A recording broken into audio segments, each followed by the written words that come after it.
Oh, forgive me. Oh,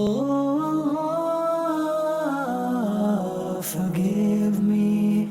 Have mercy on me. Guide me. Have mercy on me. Guide me. Oh, forgive me.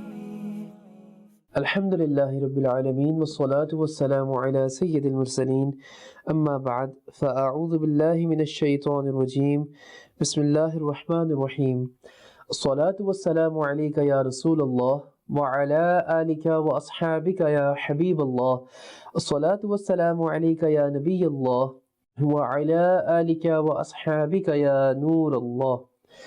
Dear viewers of Madani Channel, you're watching the program Repentance, in which we discuss about repentance and we try to define the concept of repentance and how important it is for us to repent and repent the way we are meant to repent, of course after understanding that what does it actually mean to repent. Today, inshallah Azawajal, we will continue from where we left in our previous episode, where we were talking about the rights of people, how sensitive this matter is, and how do we expiate for them, how can we wholeheartedly and duly repent in relation to the rights of people. Before carrying our discussion further in this relation, let's first of all enlighten our hearts by listening to a beautiful virtue of sending peace and salutations upon the noble Prophet sallallahu alaihi wasallam. The Holy Prophet sallallahu alaihi wasallam stated that whoever recites salat upon me 1,000 times a day, he will not die until he sees his place in Jannah. Subhanallah. A person, the fortunate individual who recites salawat upon the Prophet alaihi salatu wasalam 1,000 times a day, will not die until he sees his abode in Jannah, in paradise. What a beautiful glad tidings. So dear viewers of Madani Channel, let's make an intention that inshallah we'll also try and strive to be amongst those fortunate individuals who recite salawat upon the Prophet alaihi salatu wasalam at least 1,000 times a day, so that we can also be enabled and honored with this beautiful glad tidings of witnessing and seeing our abode in Jannah before we pass away. Sallu ala al-Habib sallallahu ta'ala ala Muhammad sallallahu alayhi wa alihi wasallam. So our topic of discussion today is the continuation of the topic that we started in our last episode, which was how to expiate the rights of people, those rights of people that we violate. How can we expiate for them and repent for them? In our last episode, we touched upon the financial rights that get violated for people, and also the rights of their honor and dignity. Today, inshallah, we will talk about the violation of rights in relation to someone's family and also in relation to someone's religion. When we talk about the rights in relation to someone's family, this means that we be dishonest in relation to someone's household or children. Normally, what is seen is that if someone apologizes in this regard, then there is a risk of discord or mischief arising.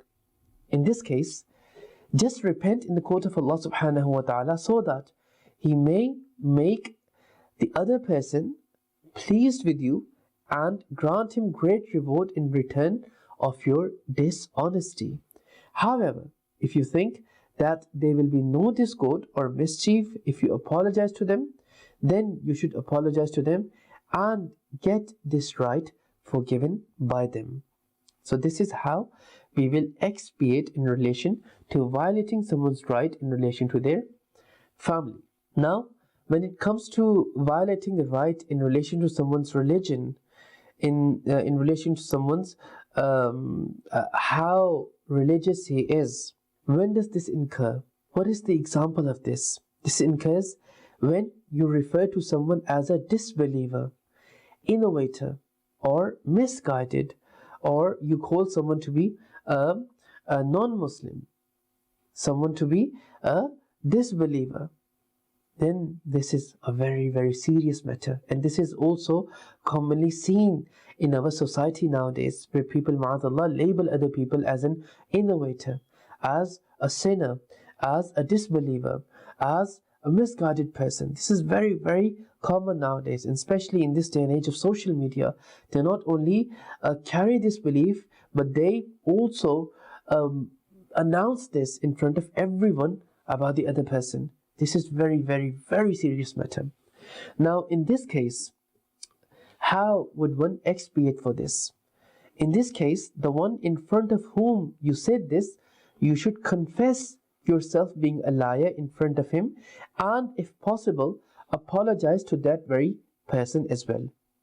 If this cannot be done due to any valid reason, then repent profusely in the court of Allah subhanahu wa ta'ala and express guilt and remorse over what you have done, so that Allah Almighty make the other person pleased with you. Now, again, the level at which you spread this rumor or this claim about the other person, that he is an innovator, he is a misguided individual, he is a disbeliever, the scale at which you spread this very fact regarding that person, at the same scale, at the same level, you need to repent as well. For example, you used a social media platform, let's say you used Facebook or Twitter, to spread a rumor regarding someone that he's an innovator, he's a disbeliever, he is a misguided individual, and this post of yours was seen by hundreds and thousands of people. Now, at the same level, you need to repent as well, and you need to make all those people understand that this very fact that I mentioned regarding this very individual was a lie. I repent from it, and that very saying of mine, that this person was a misguided person, he was a disbeliever, he was an innovator, that was a lie. At the same scale, you need to repent as well. This is a condition of your repentance. This is the condition of this very expiation. And you need to seek apology from that very individual as well. So this goes for every single right that you violate for any person. Whichever level you violated that right at, you need to repent and expiate for it, clarifying it at the same level as well. This is very, very important for us. It cannot be a case that you defame someone on social media, but then repent to him just in a corner, just to him, just in front of him. This will not be sufficient. This will not suffice. If you defamed someone on social media, then you need to confess on social media as well. So the level at which you defame someone, the level at which you violate his right, same level you need to go to for your repentance and clarifying that you were lying in relation to that very individual. This is very, very important. Keep this in mind, because without this, your repentance and expiation will not be valid. So the conclusion of our discussion, because there are many other examples as well where the rights of people can come into play. But this is just to give you an idea of how to repent for these kind of sins. Remember, we spoke about 3 types of sins. Number 1, the sins that are between us and Allah subhanahu wa ta'ala. Then the second type of sins are those which constitute of those commandments of Allah Almighty which are obligatory upon us, but we violate them, we miss them. So we still haven't touched upon them. We will inshallah touch upon them shortly.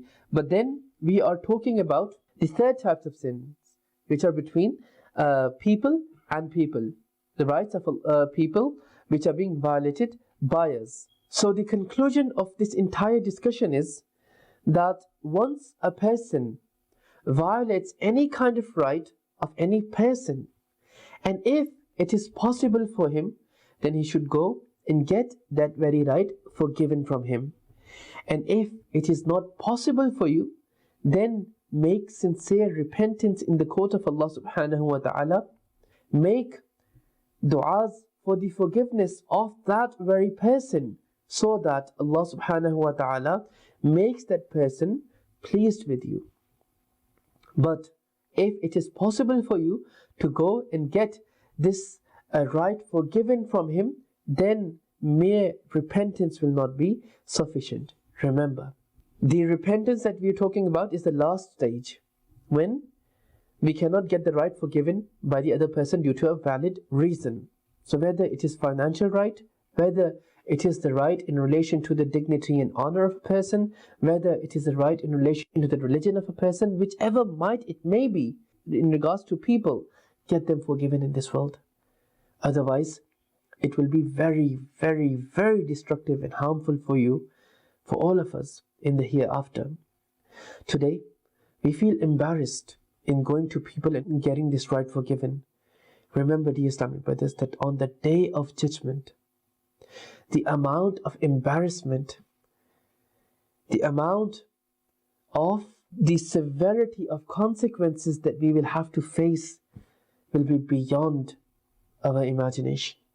It is a lot more easier to go through this small embarrassment of this world as compared to going through the embarrassment of the hereafter, as compared to going through the punishment of the hereafter that one will be subject to in case he doesn't get his rights forgiven in this world. On the day of judgment, the pious deeds of ours will be given to the other person if we do not get the right forgiven in this world. And if, for example, after all of our pious deeds are given to that person, still the right is not paid off, is not forgiven, then the sins of the other person will be shifted into our book of deeds until the rights of that person are forgiven. How many rights of people do we violate on daily basis? Our financial dealings. When it comes to money, we don't care of halal and haram. We don't care whether the rights of other people are being violated, or all we care about is to earn money one way or the other. We don't care whether we are violating the financial rights of the other person. When it comes to the honor of the other person, how many people do we backbite? How many people do we slander? How many people do we lie about? How many people's character do we blemish in front of other people? How many people's backbiting, slandering and fake rumors we spread on Facebook and Twitter and other social media platforms? We need to realize that. We need to understand that. And today, in this world, we need to get these rights forgiven. Following that, get those rights forgiven, going at the same level, following the same platforms at which you spread them. You see, the day and age in which we are living today, the sin is spread at a very, very, very big level. It's not a case of where only 2 or 3 people are aware of the sin that you commit. When it comes to violating the rights of other people, the violation of right is being spread on social media across the globe. Once you've developed the mindset for repenting it, now we feel embarrassed in following the same platform. If that is the case, you should have thought about this before indulging into that sin, before backbiting someone on social media platform, before slandering someone on social media platform, before labeling someone as a misguided individual on social media platform. You should have thought about this before doing that. But now you've done that. Repent wholeheartedly. Follow the requirements of repentance depending on the right of violation, the way you violated it. Follow the same platform to repent over it. Then inshallah your sin will be forgiven. And this so-called small amount of embarrassment in this world is a lot more easier for us to bear as compared to the embarrassment that we will have to face on the day of judgment in front of the entire creation, and the punishment that one will be subject to as a consequence of not getting our sins and rights forgiven in this world. May Allah Almighty enable us to get our rights which we have violated forgiven and expiated for in this world the way they are meant to. And may Allah subhanahu wa ta'ala enable us to be sin-free and to be amongst those who don't have anyone's violated rights in their book of deeds on the day of judgment. And may Allah subhanahu wa ta'ala forgive us without accountability on the day of judgment. Ameen. Bijahin Nabiyil Ameen sallallahu alayhi wa alihi wa sallam. Sallu ala al-Habib sallallahu ta'ala ala Muhammad sallallahu alayhi wa alihi wa sallam. Oh, forgive me. Oh, forgive me. Have mercy on me. Guide me. Have mercy on me. Guide me. Oh, forgive